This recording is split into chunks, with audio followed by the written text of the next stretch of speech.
Mais hier matin, la rave party a tourné au cauchemar avec l'arrivée des commandos du Hamas. Par la mer, les airs et sur terre, des hommes du Hamas ont frappé l'État hébreu. Des milliers de roquettes ont été tirées. 100 morts et presque 1000 blessés. Et Céline, jeune franco-israélienne, a elle disparu.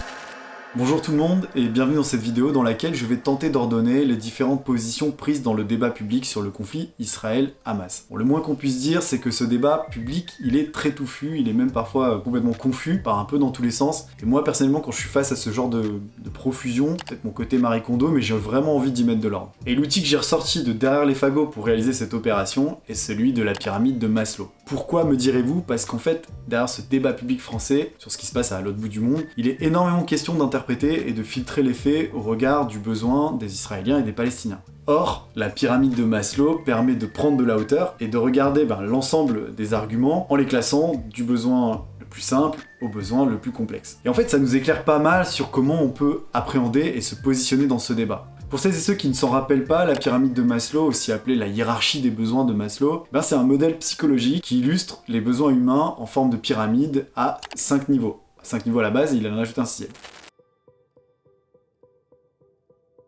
Les besoins de base forment la base de la pyramide et ils comprennent les besoins physiologiques, c'est-à-dire la nourriture, l'eau et le sommeil. Deuxième étage, les besoins de sécurité, donc la sécurité personnelle, l'emploi, la santé. Au-dessus se trouvent les besoins sociaux, l'amour, l'amitié, etc. Et enfin les besoins d'estime de soi, le respect de soi, la reconnaissance. Le sommet de la pyramide dans sa première version, c'était l'auto-actualisation, dans laquelle chaque individu va réaliser son potentiel unique. Et en fait, à la fin de sa carrière, il a voulu rajouter un dernier niveau, il n'a pas éliminé le 5e, il en a ajouté un nouveau, qui était le besoin de transcendance, c'est-à-dire se connecter à des objectifs qui nous dépassent. Vous commencez peut-être à voir où est-ce que je veux en venir avec cet outil de classement, mais voilà, avant de commencer, je tiens à formaliser clairement ici ma position.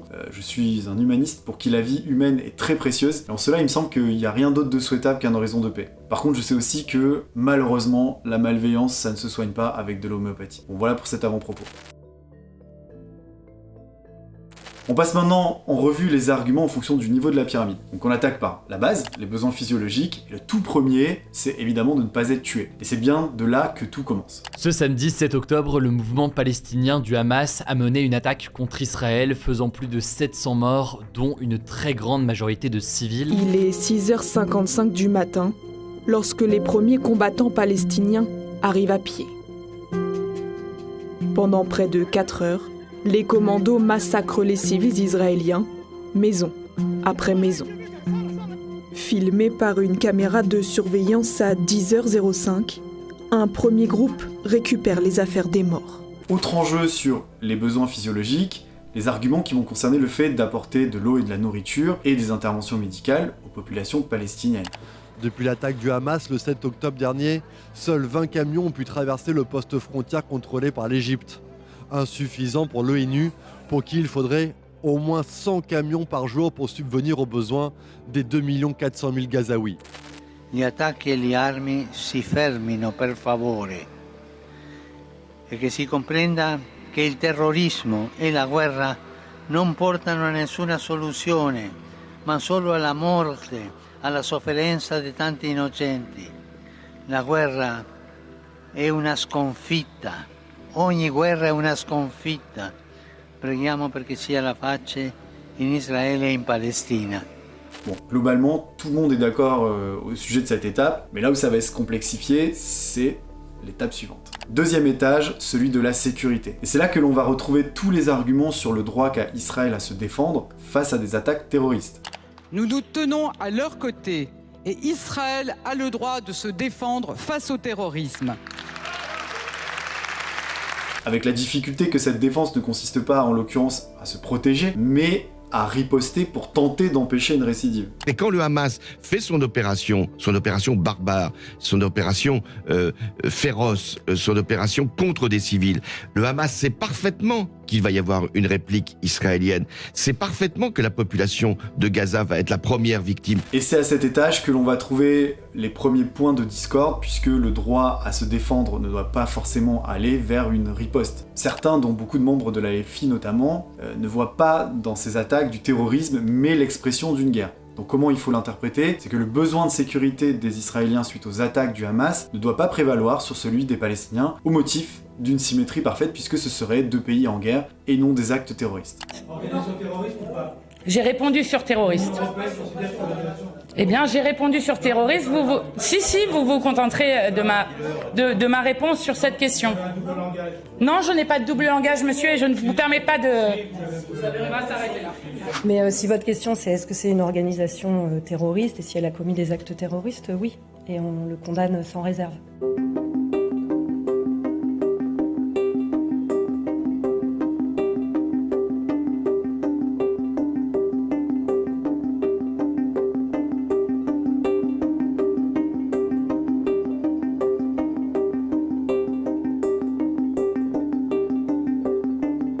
J'ai été abasourdi, dégoûté, effrayé de voir que dans ce moment-là, on pouvait avoir une relativisation, une explication à l'intervention des terroristes. Toute prise de position qui, dans l'immédiat, n'a pas cette clarté, pardon de le dire, elle me dégoûte.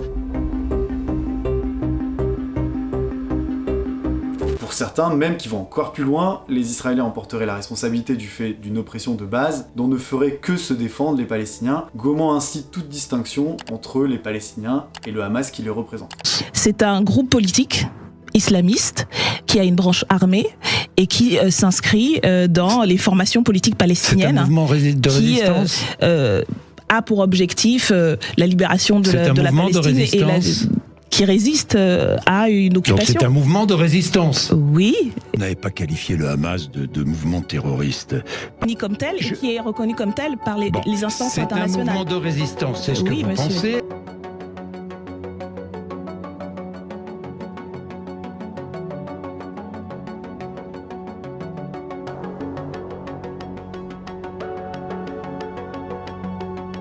Certains vont porter comme argument la différence que fait le Hamas entre la sécurité des membres de son organisation et la sécurité des autres Palestiniens. Et c'est également l'accusation que fait peser sur le Hamas cette fois-ci le célèbre journaliste égyptien Ibrahim Eissa. Lui défend la population palestinienne contre l'organisation terroriste. Au cours de ces 16 dernières années, le Hamas a construit des milliers de kilomètres de tunnels. Mais ils n'ont pas pensé à faire un seul abri, même pas un seul. Ils ont engagé le peuple palestinien dans 7 à 8 guerres et ne leur ont même pas fait un seul abri, alors qu'ils auraient pu sauver des familles, des enfants d'une mort certaine. Ouais, c'est courageux, hein, de sa part. Ouais. Parmi les il est très engagé contre les frères musulmans, comme beaucoup en Égypte. Parmi les nombreuses victimes de cette guerre dans la bande de Gaza, des innocents forcément. 2 enfants français par exemple, tués hier, après avoir été embarqués par leur mère dans cette bande de Gaza, dont le profil de cette mère était nettement plus inquiétant. Il s'est dévoilé hier au micro de BFM TV. C'est une personne qui a fait l'objet d'un mandat d'arrêt international pour avoir préparé des actes de terrorisme et le financement d'une entreprise terroriste. Elle aurait été soupçonnée d'avoir apporté un soutien logistique au Hamas et au djihad islamique. Et enfin, un peu plus loin du côté de la légitimité des Israéliens à se défendre, on trouve là aussi des écarts dans lesquels, par exemple, certains se sont d'un coup dit que les Israéliens étaient passés d'une riposte légitime à une vengeance. Et là, honnêtement, c'est dommage qu'ils n'aient pas pu expliciter leur position parce que j'aurais vraiment aimé comprendre leur calcul, sachant que l'équation de base est hyper complexe, puisque la riposte, elle va concerner d'abord effectivement l'objectif d'élimination du Hamas, mais aussi de dissuader les pays ennemis voisins d'attaquer, en leur montrant ce qu'ils auraient à perdre s'ils le faisaient. Et la riposte, elle vise aussi l'objectif de permettre au peuple israélien de se sentir à nouveau en sécurité, en faisant perdre au Hamas ses soutiens auprès de la population palestinienne. Donc au vu de tous ces objectifs, on comprend que le calcul de la légitimité de la riposte, il est plus que complexe. Passons maintenant au 3e étage, les besoins sociaux et les besoins d'appartenance. Donc on trouve ici tous les arguments de soutien aux otages et aux ressortissants nationaux ou binationaux. Pendant ce temps, plusieurs familles d'otages franco-israéliens sont à Paris pour réclamer l'aide de la France. 9 Français sont portés disparus, rappelons-le, depuis le 7 octobre dernier. Des familles reçues cet après-midi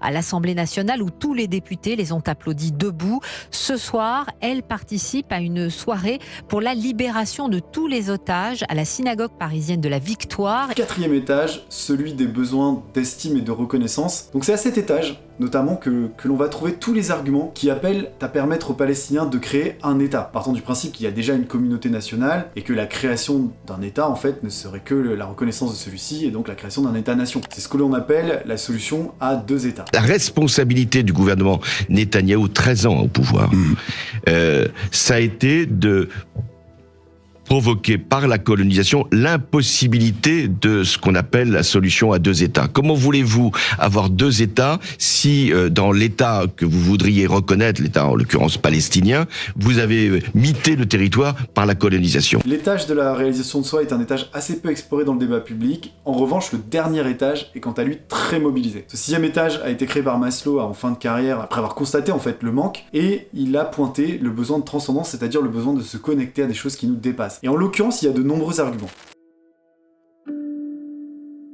Déjà bon, l'objectif affiché par le Hamas d'exterminer toute personne de confession juive semble pour eux un objectif transcendant, et c'est aussi un objectif qui est porté par des dirigeants tels que l'Iran qui pointent plus le caractère sioniste que la confession religieuse, mais le résultat est assez similaire. Mais il est aussi diffusé auprès de certaines populations, et non pas que des dirigeants, comme en témoigne le fait qui s'est produit au Daghestan. Ces images de l'aéroport au Daghestan, assiégé par des centaines de personnes cherchant des passagers juifs, ont fait le tour du monde. Où est-ce qu'ils sont? Où est-ce qu'ils sont? Ils ne sont pas ici. Viennent ensuite les arguments civilisationnels que l'on trouve bien sûr chez certains dirigeants qui essayent de rassembler sous une même bannière, comme le président turc Erdogan. 3 mois plus tard, alors que le monde entier condamne l'offensive du Hamas, lui se démarque par son soutien. Le Hamas n'est pas un groupe terroriste, c'est un groupe de libérateurs et de moudjahidines qui se battent pour protéger leurs terres et leurs citoyens. Et Israël n'est pas seul dans le viseur du président turc.